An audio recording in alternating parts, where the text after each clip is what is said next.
The emergency lights flashed red across the medical bay of the horizon's edge. Captain Park Subin stood near the entrance, watching her crew work with practiced speed. Two survivors had been pulled from a damaged shuttle floating in the debris field near the war-torn planet below. Both were Velen, a species rarely seen this far from their isolated homeworld. Kang Tai-ho leaned against the doorframe, observing the scene. He was a field medic, 32 years old, with calm eyes and steady hands.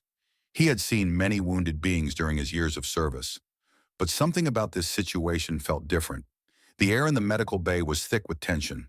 The first survivor, a male Velen named Noel, sat on a treatment bed. His silver-blue skin shimmered under the bright lights, and his golden eyes darted nervously around the room. He had cuts on his arms and a wound on his leg, but nothing life-threatening. The ship's Taurian medical officer, a tall creature with 4 arms and pale green skin, approached him with a healing tool. Noel growled low in his throat. His muscles tensed, and his clawed hands gripped the edge of the bed so hard that the metal bent slightly. "I need to treat your wounds," the Taurian doctor said in a gentle voice. "Please remain still." Noel closed his eyes and nodded once, but his whole body shook as the doctor touched him. A sound escaped his lips, something between a hiss and a cry of pain. The Taurian worked quickly, sealing the wounds with practiced movements, but Noel's face twisted in agony the entire time. When it was over, he collapsed back on the bed, breathing hard, sweat covering his silver skin. Tai-ho frowned. The treatment should not have caused such suffering. Healing tools were designed to be painless, but his attention soon moved to the second survivor, and his concern grew much deeper. The female Valen lay on the main treatment bed in the center of the room. Her name, they would later learn, was Lirai. She was younger than Noel, perhaps 28 in human years. Her silver-blue skin was darker than his, and her long white hair spread across the pillow like threads of moonlight. She would have been beautiful if not for the terrible wounds covering her body. Deep cuts crossed her torso and arms. Dark blue blood, the color of a midnight ocean, soaked through the temporary bandages. Her breathing was shallow and uneven. The ship's medical scanner beeped urgently, warning of possible internal bleeding. Without treatment, she would die within hours. The Taurian doctor finished with Noel and turned toward Lirai. He approached slowly, his 4 hands holding various medical instruments. Lirai's eyes snapped open. They were golden, like 2 small suns, and they burned with fierce intensity. She tried to push herself up from the bed, but her wounded body betrayed her. Still, she raised one hand, claws extended, and let out a sound that made everyone in the room step back. It was not a scream or a growl. It was a warning, ancient and primal, the sound of a wounded predator ready to fight to the death. "Stay away from me," she said, her voice rough with pain. The universal common language sounded strange in her mouth, as if she rarely used it. The Taurian doctor stopped. "You are badly injured. If I do not treat you, you will die. Then I will die." Lirai's golden eyes never wavered. "No one touches me." Captain Park stepped forward, her expression serious but kind. "We are not your enemies. We rescued you from your destroyed shuttle. We only want to help." Lirai laughed, but there was no humor in it. The laugh turned into a cough, and more blue blood appeared at the corner of her mouth. "Help," she repeated, as if the word was a bitter joke. "Your help is poison to my kind. I have seen what happens when other species try to help us. I would rather bleed to death on this bed than feel that fire again." The captain looked confused. She turned to Noel, who had managed to sit up on his bed. "What does she mean? What fire?" Noel's golden eyes were full of sorrow. He spoke slowly, choosing his words with care. "Valens are different from other species. Our skin, our nerves. They feel everything more strongly than yours. When another species touches us, their body gives off energy that our nerves read as pain. Not small pain, burning pain, like putting your hand in flames. Every species we have met causes this reaction in us. Every single one." Tai-ho listened carefully, his mind working to understand. "The treatment I gave you," the Taurian doctor said to Noel, "it caused you that much pain?" Noel nodded slowly. "Yes, but my wounds were small. I could bear it." Her wounds are too many and too deep. The treatment would take a long time. She would need to be touched again and again. The pain would be, he paused, searching for the right word. The pain would be endless. Many of my people have chosen death rather than accept such help. Captain Park's face grew pale. There must be something we can do. Some technology, some medicine that can block the pain. We have tried everything, Noel said quietly. For hundreds of years, my people have searched for an answer. Nothing works. Our nerves are too sensitive. The only solution is to not be touched at all. He looked at Liray, and his eyes were wet with unshed tears. She is a warrior. She is proud.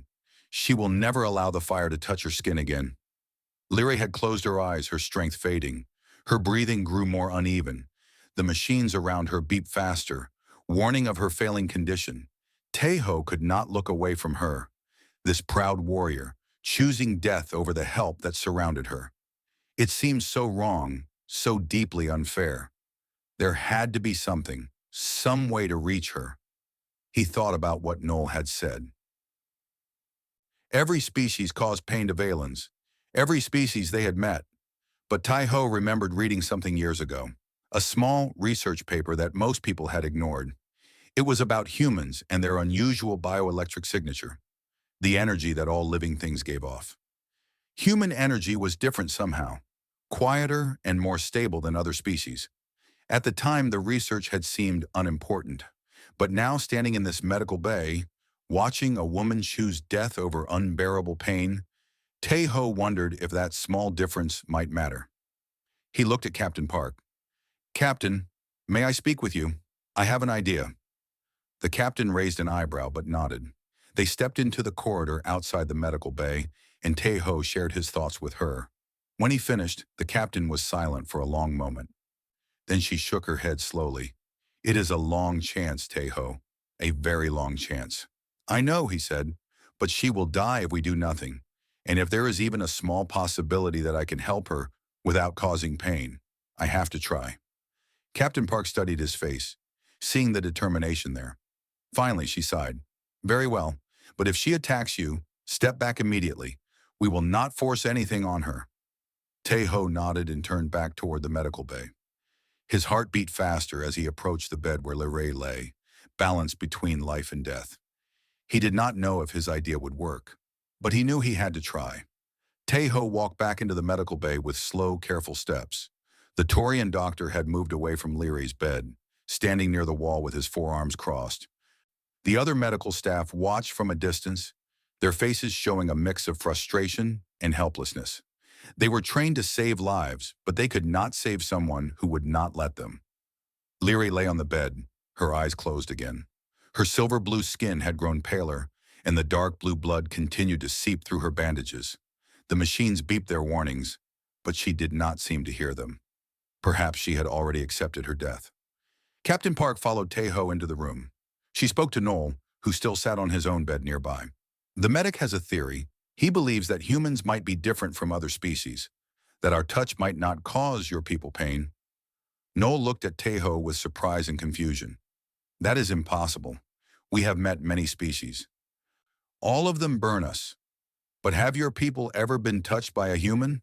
Tejo asked. Noel's golden eyes grew thoughtful. He was silent for a long moment, searching his memory. "Humans are rare in our part of the galaxy. We have had little contact with your kind. I do not know of any Valen who has been touched by a human." "Then we do not know for certain that humans would cause the same pain," Tejo said. "There is research that shows human bioenergy is different from other species. It is more quiet, more stable. I believe there is a chance, even a small one, that I could touch her without causing her to burn." Noel shook his head slowly. "A chance is not enough. If you are wrong, you will only add to her suffering before she dies. And if I am right, I can save her life." Tejo looked at Liray's pale face, at the blood spreading across the white sheets. "She is dying right now in front of us. I cannot stand here and watch her die without trying to help." The room was silent. Everyone waited, watching the conversation between the human medic and the wounded Valen warrior. Finally, Noel spoke again. His voice was heavy with old pain. You do not understand what you are asking. The burning touch is not just physical pain for us. It carries memory, it carries history. He stood up slowly from his bed and walked toward a window that showed the stars outside. His reflection looked tired and sad in the dark glass. Long ago, before my grandmother's grandmother was born, my people were not so isolated. We tried to be part of the galactic community. We traded with other species, welcomed them to our world, and traveled to theirs. But our sensitivity to touch made us vulnerable. Other species learned that touching a Valen was the worst torture they could give us. Tejo felt a cold feeling in his chest as he listened. Wars came, Noel continued. Enemies captured our warriors and touched them until their minds broke. They held our people down and placed their hands on Valen's skin just to hear the screams. Children were threatened with touch to make their parents obey. Our sensitivity, which should have been a gift of deeper feeling, became our greatest weakness. Captain Park's face had grown pale. I am sorry, I did not know. Few do. Noel turned back to face them. After the wars ended, my people made a choice. We closed our borders. We refused contact with other species. We learned to depend only on ourselves. And we taught our children that the touch of an outsider means only one thing: pain. For many generations, this has been our truth. Some of us would rather die than feel that fire again, because the fire carries all those memories with it. Every burned nerve reminds us of our ancestors who suffered and died under alien hands. Tejo understood now. This was not just about physical pain. It was about trauma that lived in the blood, passed down through generations. Lirai was not just refusing treatment. She was honoring the suffering of her people, refusing to let an outsider touch her the way enemies had touched her ancestors. But understanding the reason did not change the situation. She was still dying. I hear your words, Tejo said softly. I understand now how deep this wound goes. But I am not an enemy. I am a healer. The only thing I want is to help her live. If my touch causes her pain, I will stop immediately. I will not force anything on her. But if there is a chance that my touch is different, that humans are different, then I have to try. Not just for her, but for all your people. If I am right, it could change everything for the Valens. Noel stared at him for a long time. Something shifted in his golden eyes, a small light of hope mixed with fear. You would take this risk, knowing she might attack you, knowing you might fail? Yes, Tejo said simply. Noel looked at Lirai. She had grown even more still on the bed, her breathing now dangerously shallow. Time was running out. I cannot speak for her, Noel said finally, but I will not stop you from trying. She is a warrior. She has fought many battles. Perhaps she deserves the chance to choose whether she will fight this one too. Tejo nodded and turned toward the bed. He picked up a small medical scanner and held it loosely in his hand, though he knew he would not be able to use any tools until he could touch her. The tools were not the problem. His hands were. He walked slowly toward Lirai, making sure his footsteps were loud enough for her to hear. He did not want to surprise her. As he got closer, he spoke in a calm, gentle voice. Lirai, my name is Kang Tai-ho. I am a human. I am a medic on this ship. I know you are in pain. I know you do not trust outsiders. But I am going to ask you to give me one chance, just one small moment to prove that I am different. Her eyes remained closed, but her breathing changed slightly. She was listening. I am not going to grab you or hold you down. I am just going to touch your arm, very gently with one finger. If it burns, I will stop immediately, I promise you. But if it does not burn, will you let me help you? Silence. The machines continued their urgent beeping. The crew held their breath. Then Lirai's eyes opened. Those golden suns, now dimmed by blood loss and exhaustion, found his face.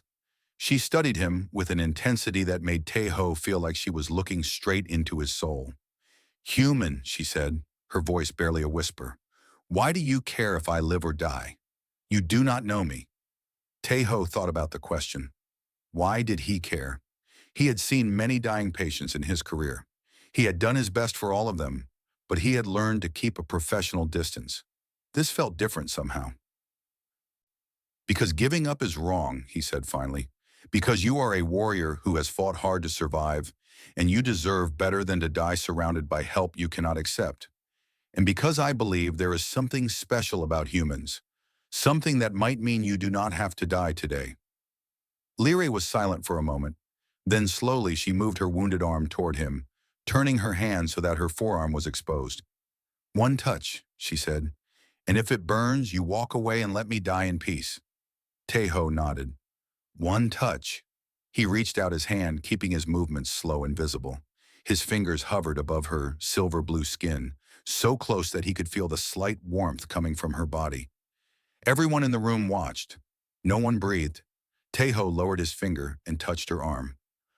The moment Tejo's finger made contact with Lyrae's arm, her entire body went rigid. Her muscles locked tight. Her claws extended from her fingertips, sharp and dangerous.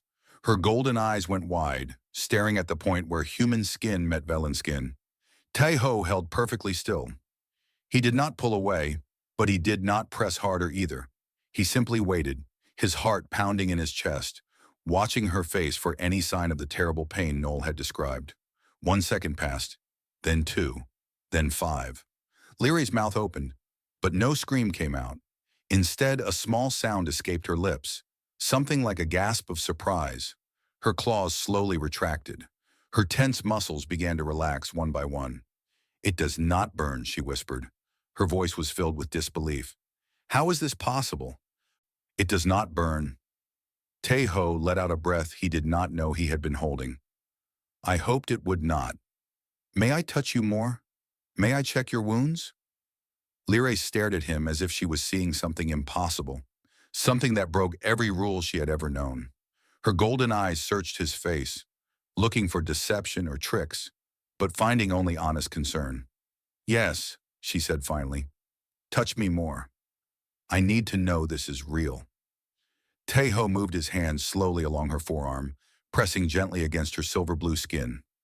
Lyrae watched his hand travel across her arm, her expression changing from disbelief to wonder.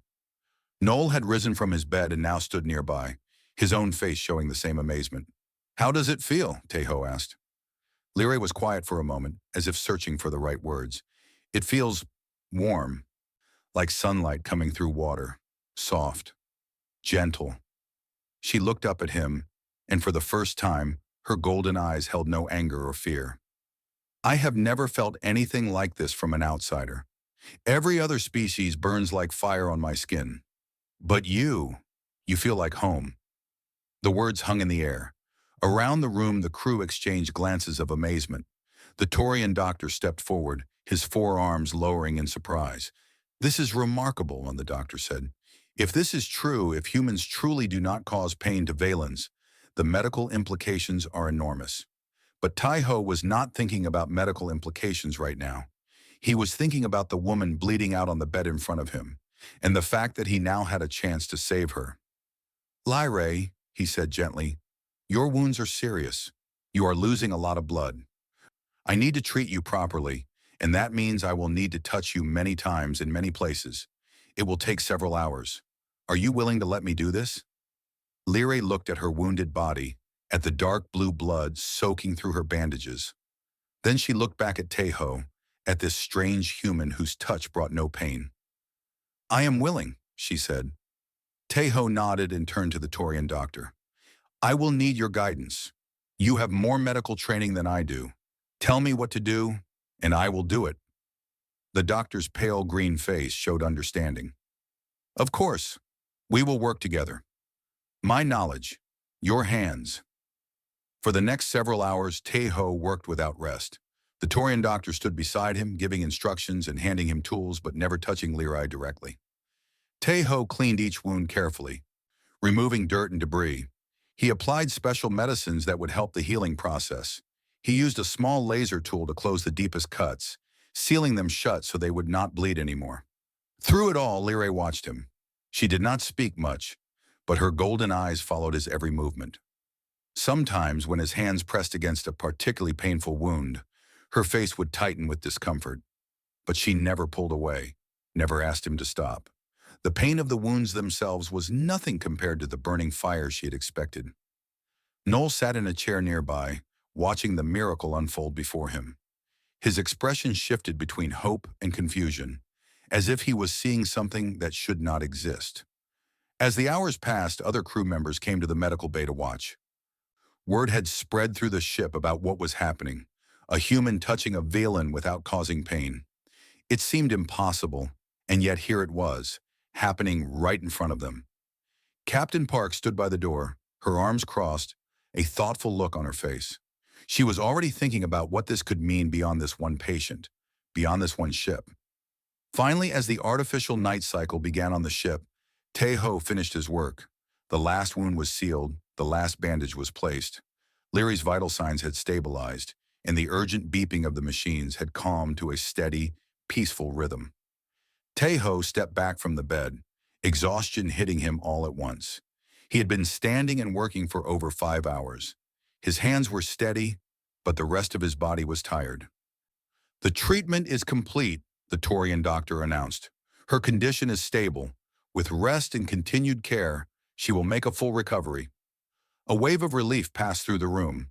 Someone started clapping, and soon others joined in. Tae-ho felt embarrassed by the attention and simply nodded, wanting nothing more than to sit down. But before he could leave the bedside, Liray's hand shot out and grabbed his wrist. Tae-ho looked down at her, surprised by the strength in her grip despite her weakened state. "Your name," she said, her voice stronger than before, but still rough. "Tell me your name again. I want to remember it properly." "Kang Tae-ho," he said. She repeated it slowly, carefully, as if each sound was precious. "Kang Tae-ho." Then she looked into his eyes and he saw something new there, something beyond gratitude. "You have done something no one has ever done. You touched me without burning me. You saved my life when I was ready to die. I do not have words big enough to thank you." Tae-ho smiled gently. "You do not need to thank me. I am a healer. This is what I do." "No," Lyra shook her head firmly. "This is more than healing. You have shown me that everything I believed about outsiders might be wrong. For my whole life, I was taught that alien touch means only pain. You have proven that belief to be false. That is a gift worth more than my life." Tae-ho did not know what to say. He felt the weight of her words, the importance of what had happened here tonight. This was not just about one patient and one medic. This was about centuries of fear and isolation, and the possibility that things could be different. "Rest now," he said finally. "Your body needs time to heal. We can talk more tomorrow." Lyra released his wrist, but her golden eyes stayed on his face. "Tomorrow," she agreed. "I look forward to it." Tae-ho walked toward the door of the medical bay, his legs heavy with tiredness. As he passed Captain Park, she placed a hand on his shoulder. "Well done, medic," she said quietly. "I think you may have just changed the galaxy." Tae-ho looked back at Lyra one more time, at this fierce warrior who had chosen death rather than accept a burning touch, now resting peacefully because of him. Maybe the captain was right. Maybe this was bigger than he could imagine. But right now, all he wanted was sleep. 3 days had passed since the night Tae-ho saved Lyra's life. The news of what happened had spread to every corner of the horizon's edge. Crew members whispered about it in the corridors, discussed it over meals, and debated what it could mean. A human had touched a Valen without causing pain. It should have been impossible, and yet it happened. The Torian doctor had become obsessed with understanding why. He set up a small research area in the corner of the medical bay and spent hours running tests on Tae-ho, comparing his results to data from other species on the ship. Tae-ho sat patiently while the doctor waved scanning devices over his body. He had been poked, measured, and analyzed more times than he could count in the past few days, but he did not complain. If understanding why he was different could help more Velans, it was worth the discomfort. "Fascinating," the Torian doctor said, studying the results on his screen. "Absolutely fascinating." "What did you find?" Captain Park asked. She had come to check on the research, her curiosity matching everyone else's. The doctor pointed to a series of lines and numbers on the screen. "Every living creature gives off a bioelectric field. It is the energy produced by our bodies, especially our nervous systems. Different species have different frequencies and strengths of this field. For most species, the differences are small, but for Valens, whose nerves are extremely sensitive, even small differences feel like burning fire." He pulled up another image, showing Tae-ho's readings next to those of a Torian, Aurelian, and several other species. Look here. Most species have bioelectric fields that spike and fluctuate irregularly. These spikes are what cause pain to Velan nerves. But humans, he zoomed in on Tejo's readings. Humans have a remarkably stable field, almost perfectly flat. No spikes, no sudden changes. The frequency is also much lower than other species. What does that mean in simple terms? Tejo asked. It means that to a Velan's sensitive nerves, your energy feels quiet and calm, like still water instead of crashing waves. Their nerves do not read your touch as a threat or an intrusion. Instead, your touch registers as something soothing, almost like being touched by one of their own kind. Captain Park leaned forward, her eyes bright with interest. So all humans would have this effect on Valens? Not just Tejo? Based on these readings, yes. The stable bioelectric field appears to be a characteristic of the entire human species. It is quite remarkable, actually. In all my years of studying different life forms, I have never seen anything like it. Humans are unique. Tejo thought about this. He had always known that humans were considered a young species in the galaxy, newcomers to the larger community of intelligent beings. Some other species looked down on humans as simple and primitive. But now it seemed that humans had something no other species possessed, something that could help a people who had suffered alone for centuries. In the main recovery room, Lirai was sitting up in her bed for the first time. Her wounds were healing quickly, faster than the doctors had expected. Velan bodies were strong, and now that she was receiving proper treatment without pain, her natural healing abilities were working at full power.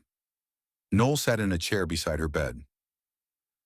They spoke in their native language, a musical tongue that sounded like wind chimes and flowing water.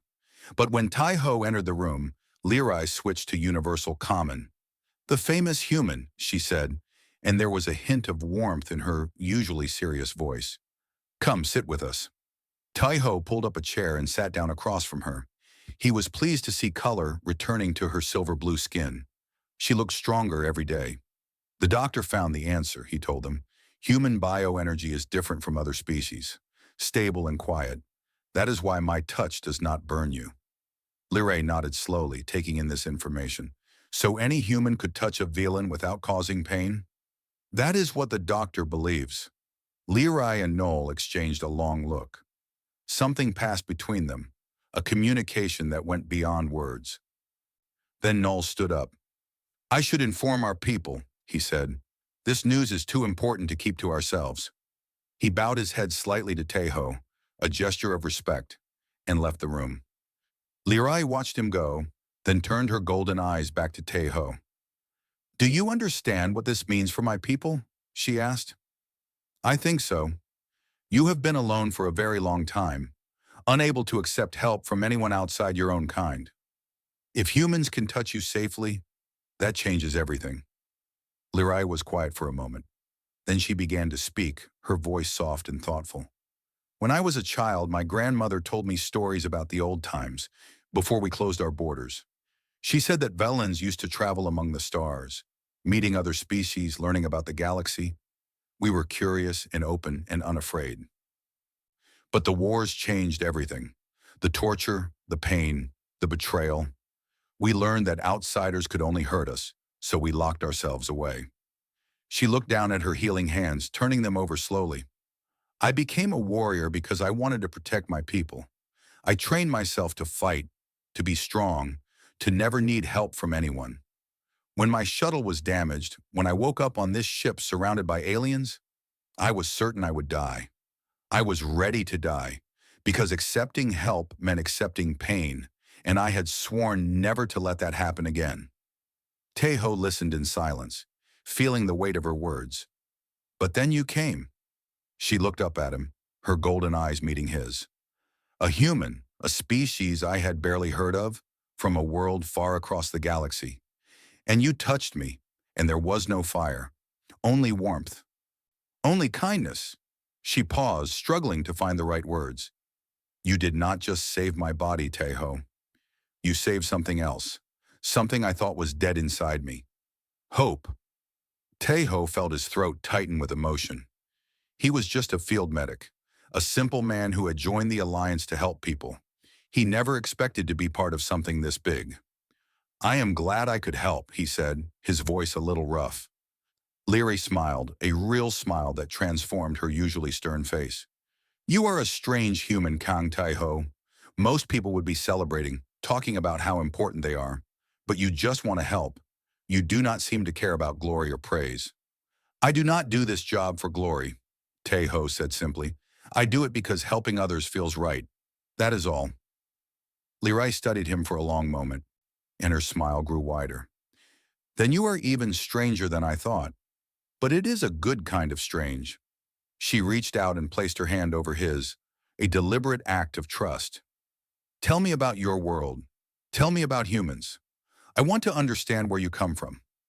Tai-ho looked at her hand on his, silver blue on brown, two species that should have been separated by pain, now connected by something unexpected and beautiful. He began to talk. He told her about Earth, about its blue oceans and green forests, about cities that reached toward the sky and villages that nestled in quiet valleys. He told her about human history, the good and the bad, the wars and the peace, the cruelty and the kindness. He told her about his own family, his parents who still lived in a small town, his sister who worked as a teacher, his grandmother who had taught him the value of gentle hands and a patient heart.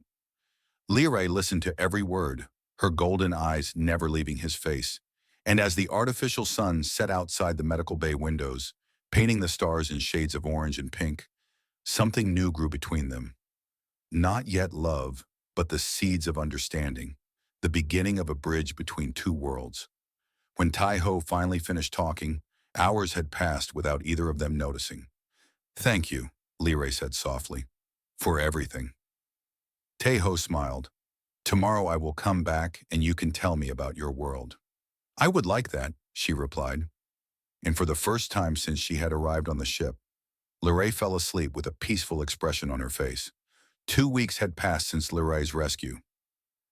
Her wounds had healed into thin silver lines that would fade with time. She could walk now, move freely around the ship, and even train in the exercise room to rebuild her strength. Physically, she was almost recovered, but some wounds were not visible to the eye.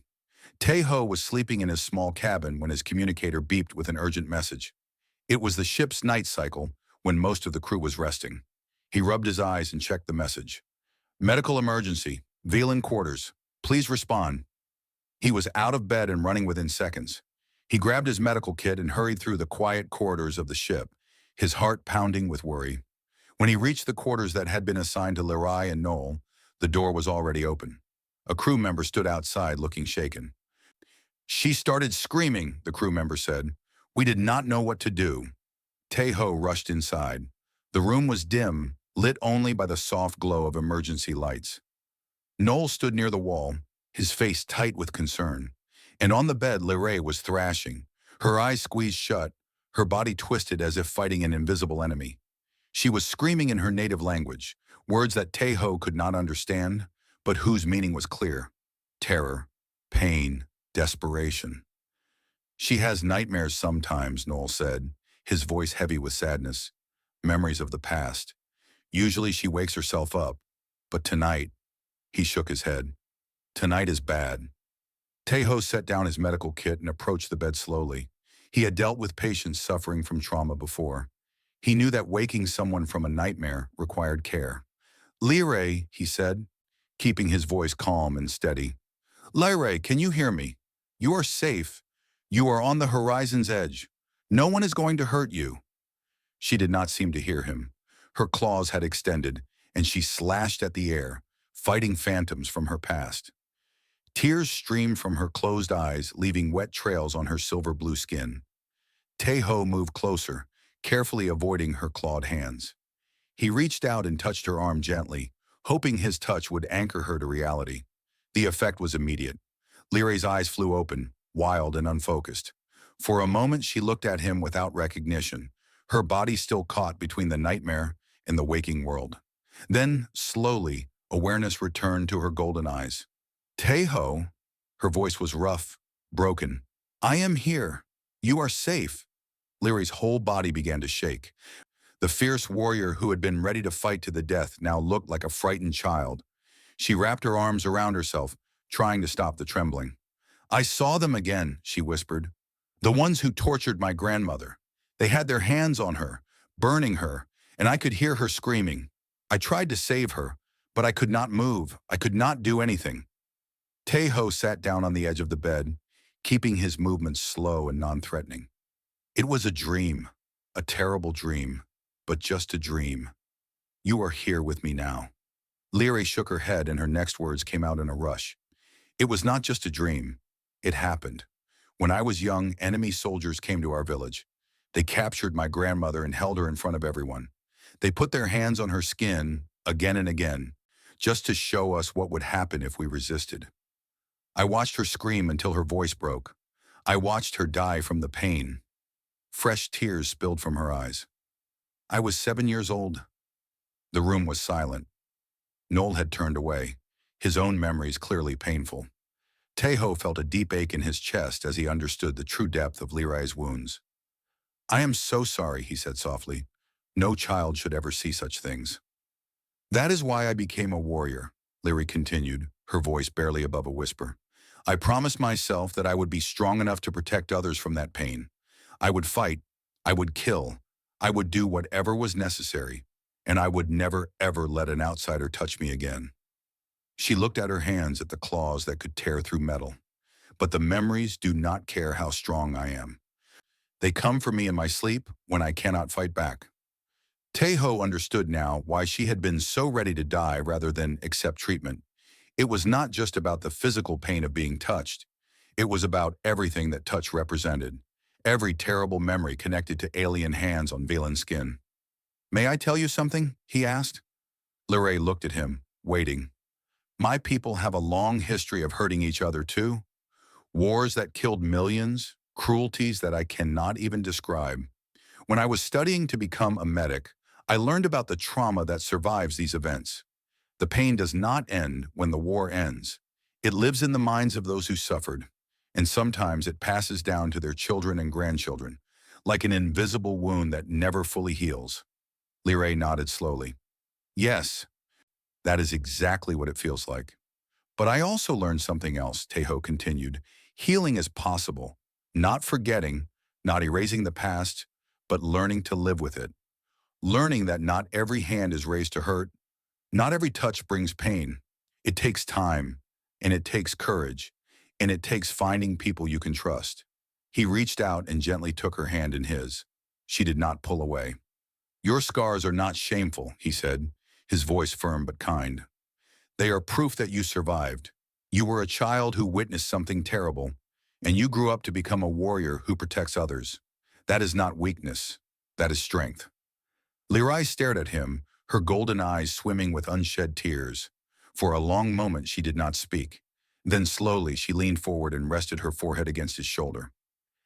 It was a gesture of trust, of vulnerability, of a wall finally beginning to crack. Tejo put his arms around her carefully, holding her as she cried. He did not say anything more. Sometimes words were not needed. Sometimes just being present, being a safe place for someone to fall apart, was enough. They stayed like that for a long time. Noel quietly left the room to give them privacy. The ship hummed around them, carrying them through the stars while Lyra released pain that had been locked inside her for most of her life. Finally, her tears slowed. She lifted her head and looked at Tejo with something new in her eyes. Not just gratitude, not just respect, something deeper and more complicated. You make me believe that things could be different, she said. That I do not have to carry this weight alone. You do not, Tejo agreed. And if you want to talk more tonight or any other night, I will be here. I will not leave. Lyra almost smiled. You humans are strange. You see someone in pain, and you run toward them instead of away. Maybe that is what makes us human. She was quiet for a moment. Then she said, Tomorrow, will you teach me more about Earth? I want to understand your people better. I want to understand you. Of course, Tejo said. And maybe you can teach me some Velan combat moves. I saw you training yesterday. You move like water. A real smile crossed her face. I would like that. It has been a long time since I had a training partner. They talked a little longer, about small things, about nothing important, just two people from different worlds, finding comfort in each other's company.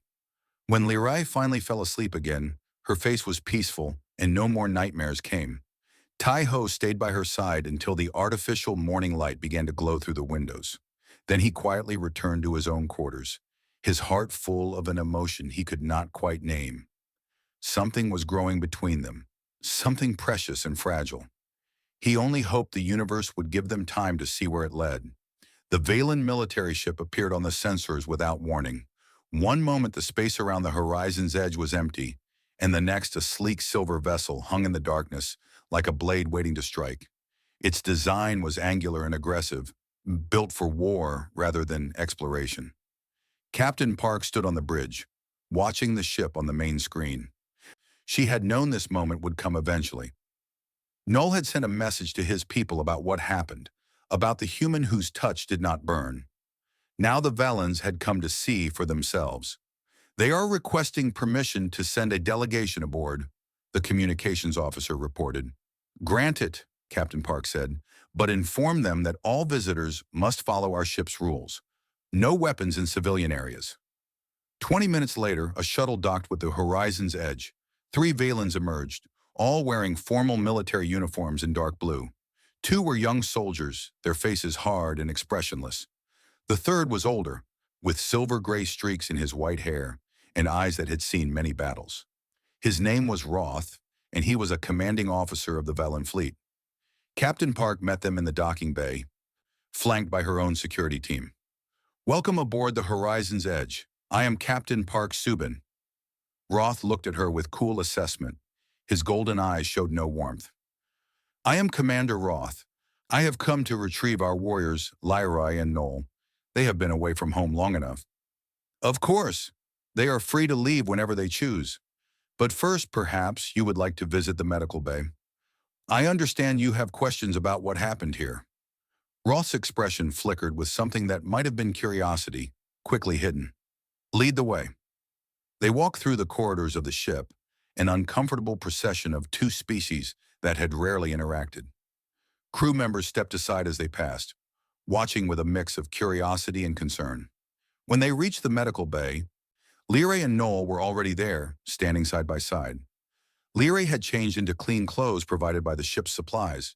Her wounds had healed into faint lines, barely visible against her silver-blue skin. She looked healthy and strong, a far cry from the dying warrior who had been pulled from the shuttle weeks ago. Roth stopped when he saw her. His golden eyes traveled over her body, noting her improved condition. Then his gaze shifted to the human man standing slightly behind her. Tai-Ho had known this confrontation was coming. He had dressed in his formal medic uniform and made sure to present himself professionally. But under Roth's cold stare, he felt small and insignificant. "So," Roth said, his voice like ice, "this is the human who has been touching our warrior."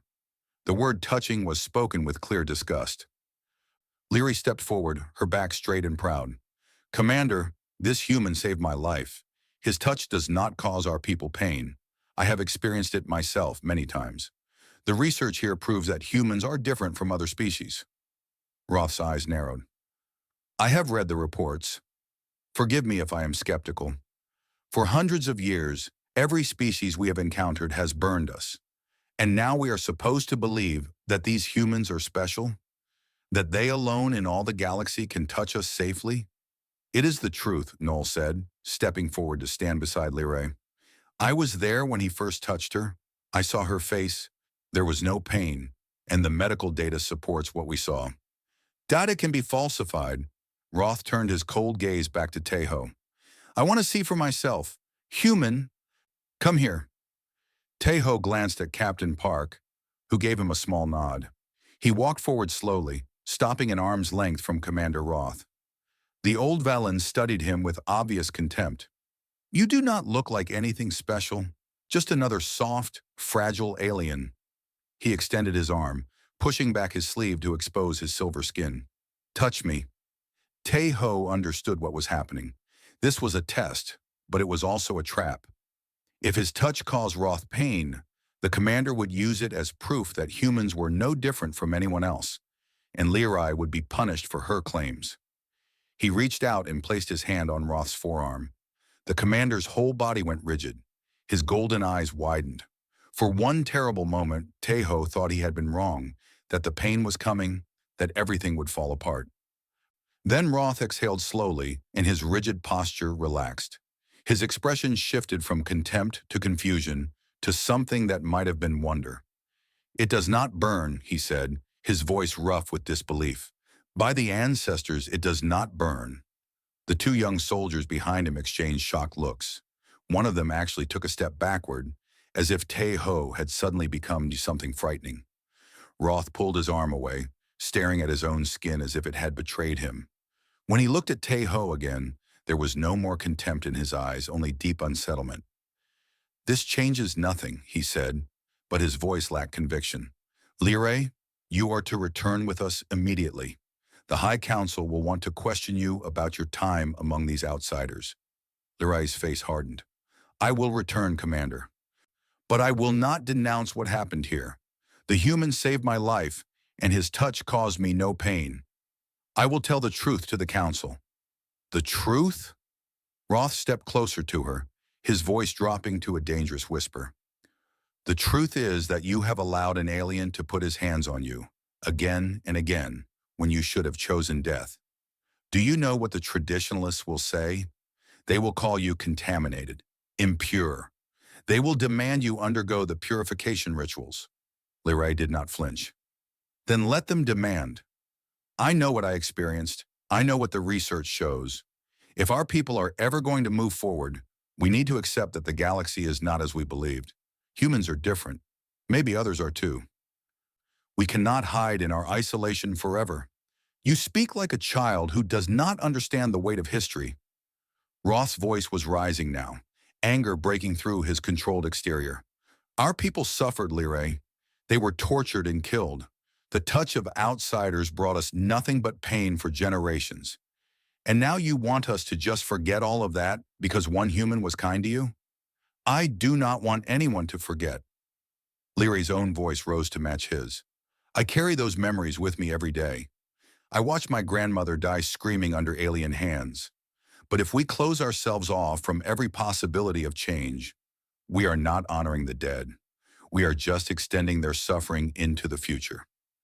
The room was silent. Everyone watched the confrontation between the two Valens, feeling the weight of centuries of pain and fear hanging in the air. Tejo stepped forward. He knew he was risking himself by interfering, but he could not stay silent. "Commander Roth," he said, keeping his voice calm and respectful, "I understand your suspicion. Your people have suffered in ways I can barely imagine. But I am not your enemy. I am a healer. The only thing I want is to help people, and that includes Valens. If humans can ease your people's pain, even a little, is that not worth exploring?" Roth turned to look at him, and for a moment, the two men simply stared at each other. Human and Valen, two species from opposite ends of the galaxy, brought together by an accident of biology and the simple act of one person touching another.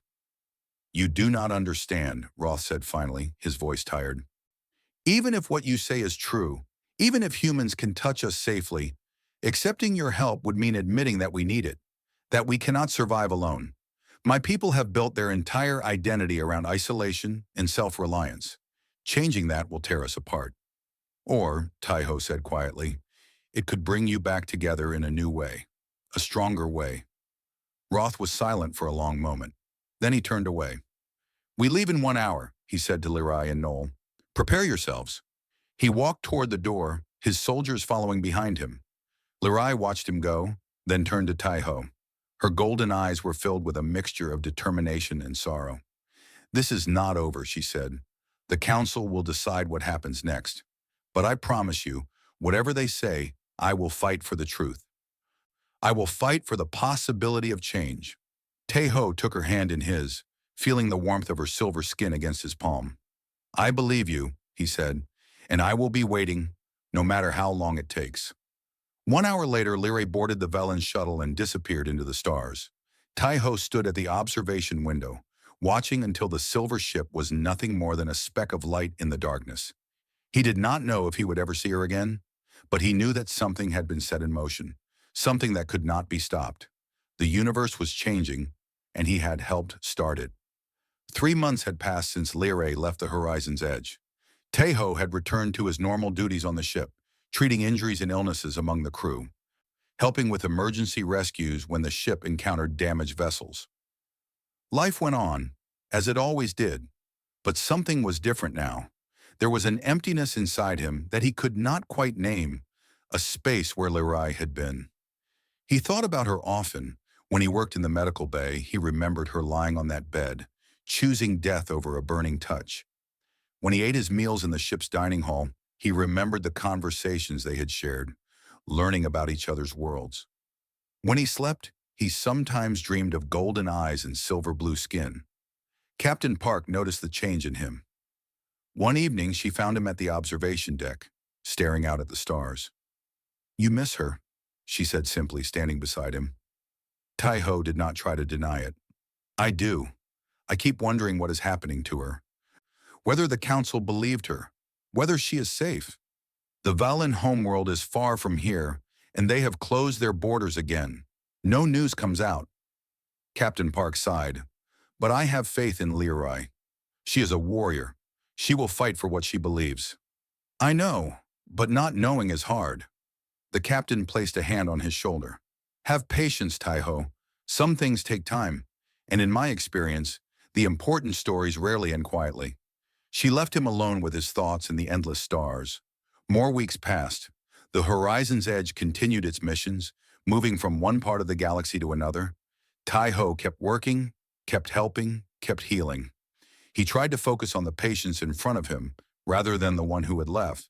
Then, on an ordinary morning during the ship's artificial sunrise, the communications officer sent an urgent message to Captain Park. She read it once, then again, and then she smiled. "Tejo, come to my ready room. There is something you need to see." He hurried to meet her, his heart suddenly beating faster, without knowing why. When he entered her small office, she turned a screen toward him. "It is an official communication from the Valen High Council," she said, "addressed to the Human Alliance, with a specific request." Tejo read the words on the screen, and his breath caught in his throat. The message was formal and carefully worded, as diplomatic communications always were. But the meaning was clear. The Valen High Council had reviewed the evidence gathered on the horizon's edge. They had questioned Lyrae and Noel extensively. They had even conducted their own tests, secretly bringing human volunteers to their homeworld to see if the claims were true. Every test confirmed what Tejo had discovered. Human touch did not cause Valen's pain. The council was now proposing an official program. A small team of human medical volunteers would be invited to the Valen homeworld. They would work alongside Valen healers, treating patients who had refused help for their entire lives because help meant burning agony. It would be a trial period, carefully monitored, with strict rules and protocols. But it was a beginning, and the council had made one specific request. They wanted the human medic who had first treated Lyrae to lead the volunteer team. They wanted Kang Tejo. He read the message 3 times, making sure he understood it correctly. Then he looked up at Captain Park, who was still smiling. "It seems you have a new assignment," she said. "If you want it." Tejo did not hesitate. "Yes, of course. Yes." The next few weeks were a blur of preparations. Tejo worked with the ship's staff to organize the volunteer team, selecting medics who were skilled, patient, and willing to spend months on a distant alien world. He studied everything he could find about Valen culture and medicine, wanting to be as prepared as possible. And then, finally, the day came. Tejo boarded a transport ship bound for the Valan homeworld, carrying his medical supplies and a heart full of hope. The journey took several weeks. He spent the time training with his team, reviewing protocols, and thinking about what lay ahead. The closer they got to their destination, the more his anticipation grew. The Valen homeworld was called Valara. When their ship entered orbit, Tejo went to the observation window and stared in wonder. The planet was beautiful. Its surface was covered in vast silver forests, their metallic leaves reflecting the light of the double suns that hung in the sky. Towering mountains rose above clouds of pale blue, and rivers of glowing water wound through valleys like ribbons of light. It was like nothing he had ever seen before. Their ship descended toward a landing area near a large city. As they touched down, Tai-ho saw a group of Valens waiting to receive them. His heart pounded as he scanned the crowd, searching for a familiar face. And then he saw her. Leary stood at the front of the welcoming party, wearing formal robes in deep blue and silver. Her white hair was arranged in an elaborate style that he had never seen before, decorated with tiny jewels that caught the light. She looked magnificent, like a warrior princess from an ancient legend. Their eyes met across the distance. Neither of them moved for a long moment. Then Leary smiled, that rare and precious expression that transformed her serious face into something radiant. She walked forward, breaking away from the formal arrangement, moving toward him. Tai-ho stepped off the ship and walked to meet her. They stopped an arm's length apart, just looking at each other, taking in all the changes that 3 months had brought. "You came," Leary said, her voice soft with emotion. "You asked," he replied simply. "I did not think the council would agree. When they first read my report, many of them were angry. They called me a traitor, said I had betrayed our people by accepting an outsider's touch." She paused, her golden eyes glistening. "But I would not be silent. I told them my truth, again and again. I showed them the evidence, and slowly, some of them began to listen. You were very brave. I learned from someone that healing takes courage." She reached out and took his hand, interlacing her silver fingers with his. It was a public gesture, visible to everyone watching, and Tai-ho understood its significance. She was declaring something to her people, showing them that human touch was not something to fear. "There is much work to do," Leary continued. "Many of my people are still afraid. They have lived with fear for so long that they do not know how to let it go. But others are curious, hopeful. They want to believe that things can be different." Tai-ho squeezed her hand gently. "Then we will show them together, one patient at a time, one touch at a time, for as long as it takes." Leary's smile grew wider. "I knew you would say something like that. You have not changed at all. Neither have you. Still fierce, still proud, still the strongest person I know." She laughed, a light and musical sound that he had missed more than he realized. "Come, I will show you where you will be living, and then I will take you to the Healer's Hall. There are many Velens waiting to meet the human who can touch without burning." They walked together toward the Silver City, still holding hands. Behind them, the rest of the human medical team followed, looking around with wide eyes at the strange and beautiful world they had entered. In the days that followed, Tai-ho and his team began their work. They treated Velens who had lived with untreated injuries for years because they could not bear the pain of alien medicine. They helped with surgeries that had been impossible before, holding patients steady while Velen doctors performed delicate procedures. They sat with elderly Valens who wept at the simple sensation of a kind touch that did not burn.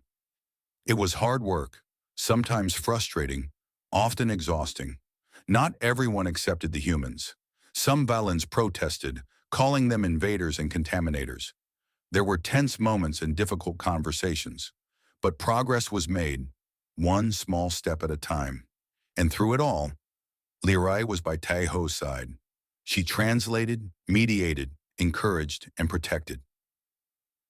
She became a symbol for her people of the change that was possible, of the bridges that could be built between worlds. One evening, after a long day in the Healer's Hall, Tai-ho and Leary stood together on a balcony overlooking the Silver Forest. The twin suns were setting, painting the sky in shades of orange and purple. "You taught me that not all hands are weapons," Leary said softly. "I will never forget that lesson." Tai-ho looked at her, at this remarkable woman who had changed his life as much as he had changed hers. "And you taught me that sometimes the most important thing we can do is reach out, even when we are afraid of what we might find." Leary turned to face him fully, her golden eyes reflecting the sunset. She placed her palm against his, a gesture of profound trust and connection. "Whatever comes next," and she said, "we will face it together." He smiled and pressed his palm more firmly against hers, feeling the warmth of her skin, the steady beat of her heart. "Together," he agreed. Above them, the stars began to appear in the darkening sky, countless points of light in the vast universe. And somewhere among those stars, a new story was beginning, a story of healing and hope, of two worlds coming together, of a touch that did not burn. The universe was vast and full of darkness. But on this night, on this world, there was light, and it was enough.